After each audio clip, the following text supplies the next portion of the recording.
Assalamualaikum warahmatullahi wabarakatuh. Halo semuanya, perkenalkan nama saya Ina Lestari. Pada kesempatan kali ini saya akan menjelaskan materi tentang analisis, perbandingan, tren, dan common size. Yang pertama, analisis perbandingan laporan keuangan. Analisis perbandingan laporan keuangan dapat dilakukan dengan dua model, yaitu yang pertama analisis vertikal atau statis, digunakan jika hanya membandingkan satu pos dengan pos yang lain dalam satu laporan keuangan dan hanya meliputi satu periode laporan keuangan. Analisis horizontal atau dinamis digunakan untuk membandingkan laporan keuangan untuk beberapa periode. Keuntungan dalam analisis horizontal yaitu mengetahui terjadinya perubahan-perubahan terhadap komponen laporan keuangan dari periode ke periode lain, misalnya kenaikan atau penurunan komponen-komponen yang ada di laporan keuangan. Analisis horizontal akan mempermudah untuk mengambil keputusan hal-hal apa saja yang perlu dilakukan sehubungan dengan perubahan yang terjadi.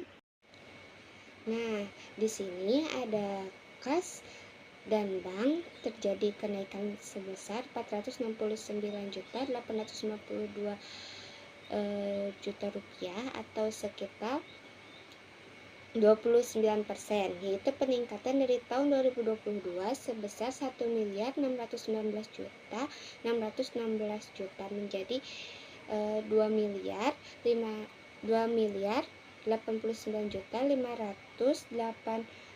rupiah pada tahun 2023. Selanjutnya ada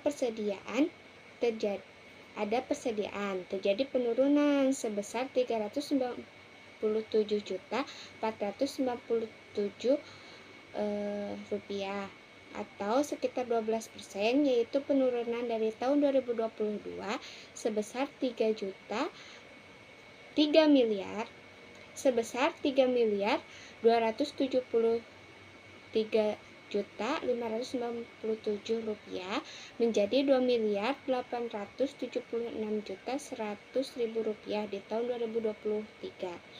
Selanjutnya ada total aset lancar mengalami penurunan sebesar 272.406.000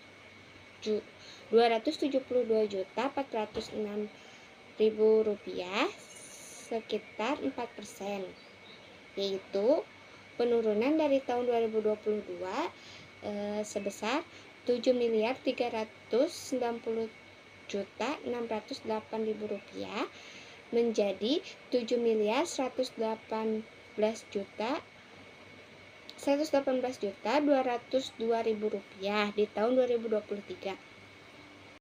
Selanjutnya ada investasi pada Ventura bersama, yaitu terjadi penurunan sebesar 24.777 juta atau sebesar 5% dari tahun 2022 sebesar 546.531.000 rupiah menjadi 521.754.000 rupiah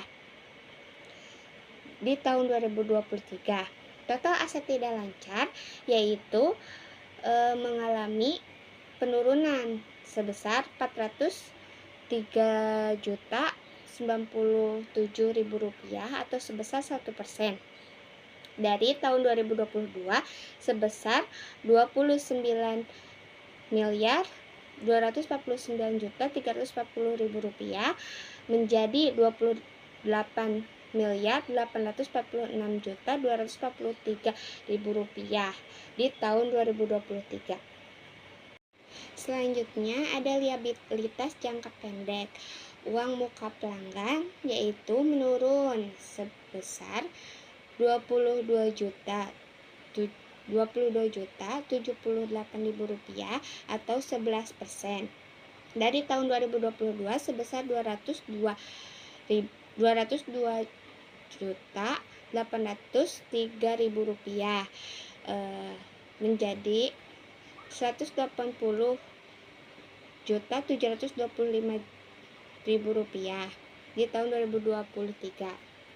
Total liabilitas jangka pendek mengalami kenaikan sebesar Rp1.829.748.000 atau 89% dari Rp2.052.393.000 di tahun 2022 menjadi Rp3.882.141.000 di tahun 2023.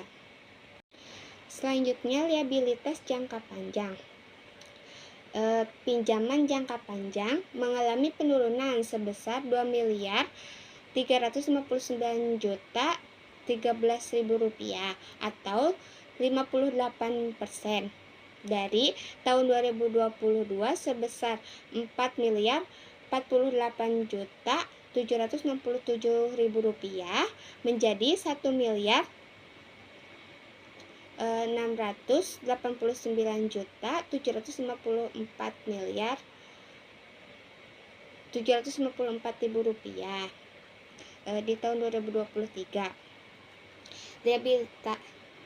Total liabilitas jangka panjang mengalami penurunan sebesar Rp725.962.000 atau 10% dari tahun 2022 sebesar Rp6.199.000 menjadi Rp6.280.237.000. Selanjutnya, ekuitas. Tambahan modal di sektor menurun sebesar Rp33.054.000 atau sekitar 0,43% dari tahun 2022 sebesar Rp77.590.000 ke Rp44.536.000 itu tahun 2023. Total ekuitas menaik sebesar Rp322.785.000 menaik atau sebesar 0,01%. Di tahun 2022 sebesar Rp22.243.221.000 mengalami penaikan sebesar Rp22.566.006.000 itu di tahun 2023. Ekuitas modal saham tidak mengalami kenaikan maupun penurunan. Saldo laba yang dicadangkan pun tidak melalui penaikan atau penurunan. Kepentingan non pengendali menurun sekitar Rp9.223.000 atau sebesar 0,02%, yaitu di tahun 2022 sebesar Rp559.184.000, di tahun 2023-nya yaitu sebesar Rp549.961.000. Jadi total ekuitas mengalami kenaikan sebesar Rp322.785.000 atau sebesar 0,1%.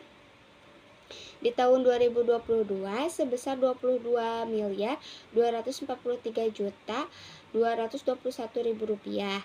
Di tahun 2023 yaitu sebesar Rp22.566.006. Total liabilitas dan ekuitas mengalami penurunan sebesar Rp403.097.000 atau sebesar 0,01%. Di tahun 2022 sebesar Rp29.249.000 Rp11.340.000. Di tahun 2023 yaitu sebesar Rp28.846.243.000. Selanjutnya ada laporan laba rugi. Pendapatan bersih mengalami penurunan sebesar Rp1.833.118.000 atau sebesar 0,5% dari tahun 2022 sebesar Rp21.828.591.000 menurun ke Rp20.745.473.000. Beban pokok pendapatan juga menurun sebesar Rp17.988.500.000 atau sebesar 1,0%, yaitu pada tahun 2022 sebesar Rp18.6.474.000 menurun ke Rp17.974.000. Laba bruto juga mengalami penurunan sebesar Rp1.051.137.000 atau sebesar 27,50%, yaitu pada tahun 2022 sebesar Rp3.822.117.000. Di tahun 2023 sebesar Rp2.770.980.000. Selanjutnya ada laba sebelum pajak penghasilan mengalami penurunan sebesar Rp939.776.000 atau sebesar 0,39%, yaitu di tahun 2022 sebesar Rp2.429.178.000 menurun ke Rp1.489.402.000. Itu di tahun 2023. Terus selanjutnya laba tahun berjalan mengalami penurunan sebesar Rp703.880.000 atau sebesar 0,39%, yaitu pada tahun 2022 sebesar Rp1.792.050.000 menurun ke Rp1.088.170.000 itu di tahun 2023. Selanjutnya ada pos-pos yang tidak akan dideklasifikasi ke laba rugi, yaitu pengukuran kembali atas kewajiban imbalan pasca kerja mengalami penurunan sebesar Rp39.865.000 atau sekitar 67,24%, yaitu dari tahun 2022 sebesar Rp15.228.000 ke Rp19.423.000 di tahun 2023. Selanjutnya total laba komprehensif yaitu sebesar mengalami penurunan yaitu sebesar Rp849.546.000 atau sekitar 0,43%, yaitu pada tahun 2022 sebesar Rp1.985.920.000. Itu tahun 2022 menurun ke Rp1.156.374.000 itu tahun 2023. Laba yang dapat diatribusikan kepada pemilik perusahaan menurun penurunan sebesar Rp670.710.000 atau sekitar 38,85%, yaitu pada tahun 2022 sebesar Rp1.726.607.000. Itu di tahun 2022 menurun ke Rp1.055.897.000 itu di tahun 2023. Laba per saham dasar dialusikan mengalami penurunan sebesar Rp34.847.000 atau sebesar 0,39%, yaitu di tahun 2022 sebesar Rp89.708.000 menurun ke Rp54.861.000 itu tahun 2021.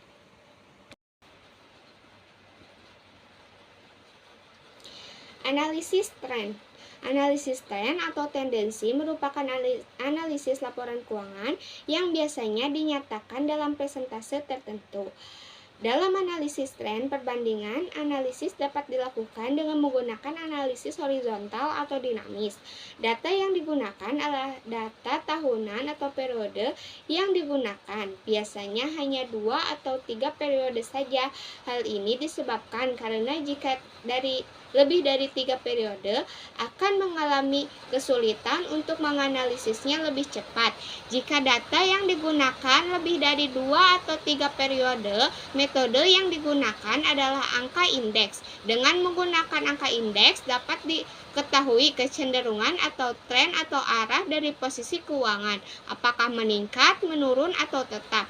Data keuangan yang akan digunakan untuk mengadakan analisis tren dengan persentase data yang paling awal. Rumus analisis tren yaitu angka indeks sama dengan tahun pembanding dibagi tahun dasar dikali 100. Selanjutnya analisis tren. Cara menghitungnya yaitu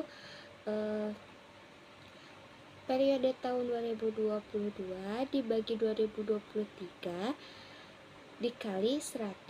Contohnya kas dan secara kas.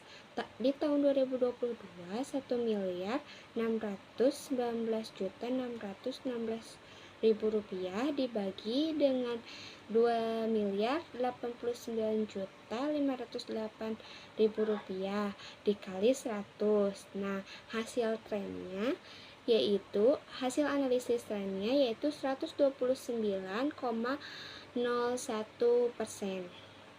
Selanjutnya yaitu total aset lancar sebesar 96,31 hasil dari 7.390.608.000 dibagi 7.111.202.000.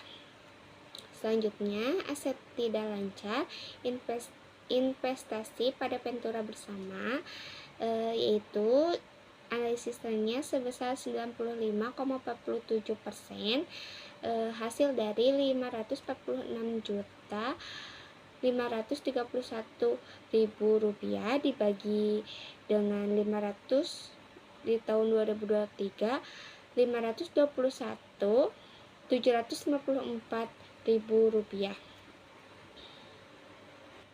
Selanjutnya aset tetap yaitu sebesar 98,5%, total dari 9.104.799.000 dibagi 8.982.236.000 itu di tahun 2023. Jadi total asetnya yaitu sebesar 98,62 juta. 98,62%, totalan dari 29.249.340.000 dibagi 28.846.243 Rp100.000 dikali 100%. Selanjutnya ada ekuitas modal saham trennya yaitu 100%, totalan dari Rp962.344.000 dibagi Rp92.344.000 dikali 100, totalnya 100%, karena itu tidak ada kenaikan dan penurunan. Total ekuitasnya sebesar 101,45%, totalan dari Rp22.243.221.000 dibagi Rp22.566.006.000 dikali 100. Selanjutnya analisis persentase per komponen atau common size. Analisis persentase per komponen merupakan teknik analisis laporan keuangan dengan analisis komponen-komponen yang ada dalam laporan keuangan, baik yang ada di neraca maupun laporan laba rugi. Sebagai contoh, perbandingan antara aktiva dan persediaan atau penjualan dengan komposisi biaya.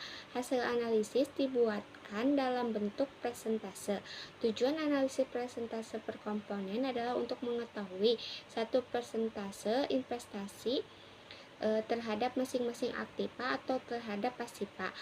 Yang kedua, struktur permodalan. Yang ketiga, komposisi biaya terhadap penjualan. Analisis ini dilakukan dengan membandingkan setiap perubahan dalam pos-pos dengan total aktiva atau total pasiva atau total penjualan. Selanjutnya, analisis tren. Dalam laporan posisi keuangan dan konsolidasian. Pertama, aset lancar. Nah, cara menghitung yang di tahun 2023 sebesar 0,07% itu dari Rp2.089.508.000 dikali dengan totalan aset yaitu sebesar 28.846.243.000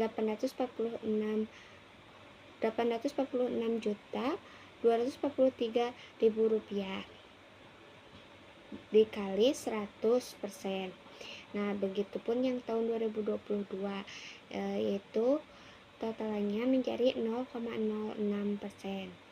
Nah, itu yang 0,07% itu dari 1 dikali 0 hasil dari pembagian tadi yang kas dan setara kas dibagi dengan aset. Nah, itu dibagi dengan aset yaitu sebesar 0,07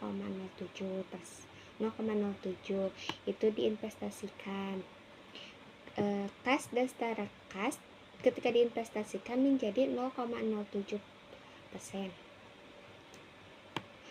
Selanjutnya begitupun liabilitas.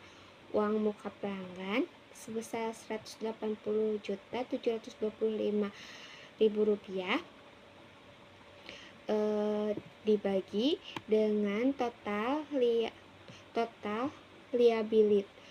semua liabilitas. Nah, jadi terdapat 0,03% itu di tahun 2022. Kalau yang di tahun 2023. Nah, kalau yang di 2022 yaitu sebesar 0,03%. Nah, setelah diinvestasikan menjadi 0,03%. Terus selanjutnya